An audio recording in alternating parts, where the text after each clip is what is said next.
Soy Enrique Guillarte de los Agustinos Recoletos y me da mucho gusto saludarles. En esta ocasión quiero hablarles sobre San Agustín y Antonino de Fusala. Se trata posiblemente de una de las páginas más tristes de la vida de San Agustín. Los antecedentes de las relaciones entre San Agustín y Antonino de Fusala tenemos que encontrarlas en primer lugar en el año 411. En el año 411 se celebra la famosa conferencia de Cartago, en la cual el donatismo queda derrotado. El Imperio Romano, el emperador romano, declara como religión única del norte de África el catolicismo. Esto no quiere decir que el donatismo desapareciera de golpe. El donatismo continuó existiendo a lo largo de los diferentes años hasta la muerte de San Agustín e incluso después de ella. Sin embargo, quiere decir que el Imperio Romano apoya a la Iglesia Católica y va a desposeer de las iglesias a la iglesia donatista para hacer que las iglesias pasen, los templos pasen a posesión de la Iglesia Católica. San Agustín tenía una parte de su diócesis hacia el oeste de Hipona llamada Fusala.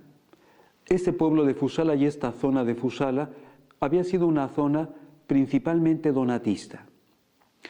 Con una segunda característica, esta zona de Fusala era una zona donde no se hablaba el latín, se hablaba la lengua propia del norte de África, una lengua prerromana, que era lo que técnicamente se llama el púnico o el fenicio. Era la lengua que hablaba la gente sencilla del campo. En las aldeas, lejos de las grandes poblaciones, se hablaba el púnico. San Agustín tiene la gran limitación pastoral de no poder hablar esta lengua y necesitaba ministros que pudieran predicar el Evangelio en esta lengua para colocarse al nivel de la gente más sencilla y hacerles llegar el mensaje del Evangelio. San Agustín necesitaba traductores, intérpretes de púnico para poder predicar la verdad católica. Por eso San Agustín tiene por una parte una genial idea: crear una nueva diócesis en torno a la ciudad de Fusala con un obispo que fuera hablante nativo del púnico. Podemos ver, por una parte, la responsabilidad pastoral agustiniana, la conciencia de su propia limitación, pero el deseo de crear un bien pastoral. Ciertamente son circunstancias muy diferentes a las que vivimos en la actualidad, donde un obispo en tiempo de San Agustín podía perfectamente desvincular un territorio de su diócesis y por sí mismo crear una nueva diócesis. Hoy sabemos que esto solamente lo puede hacer el mismo Papa, solamente el Vaticano, solamente Roma pueden crear nuevas diócesis y pueden hacer que una diócesis se divida. En tiempo de San Agustín los obispos lo podían hacer y San Agustín lo hizo. Desvinculó este territorio que hablaba púnico de su propia diócesis para crear la diócesis de Fusala. Hasta aquí las cosas iban muy bien, pero la cuestión comenzó a ir mal cuando la persona que San Agustín había elegido, un sacerdote, para que se convirtiera en obispo de Fusala, llegado el momento de la ordenación episcopal, una vez que habían sido convocados otros 3 obispos para darle validez, según las normas del norte de África, a esta ordenación episcopal, quien había sido elegido para ocupar la cátedra de Fusala se negó a aceptar. Después de que había dicho que sí, en ese momento de la ordenación dice que no y se marcha. San Agustín, que tenía la celebración preparada, que tenía a los obispos invitados listos para llevar a cabo esta ordenación, tomó una decisión precipitada. Allí se encontraba, para esa celebración, un hombre ambicioso, un hombre que después se mostró ser un hombre rapaz y criminal, llamado Antonino.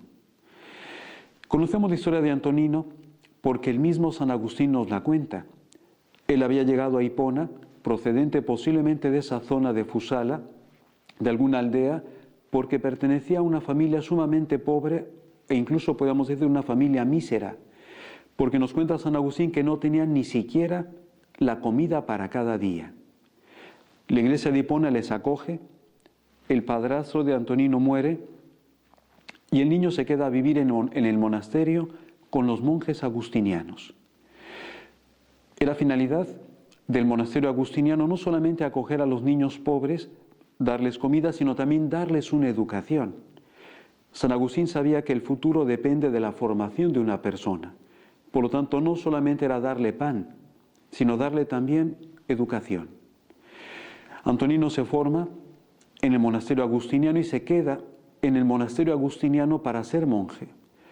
Posiblemente no con intenciones demasiado buenas, y cuando llegue ese momento que acompaña a San Agustín a la ordenación episcopal, y al no encontrar otra persona a quien ordenar de obispo, San Agustín se precipita. Siempre San Agustín nos recomendará que no nos precipitemos al tomar una decisión.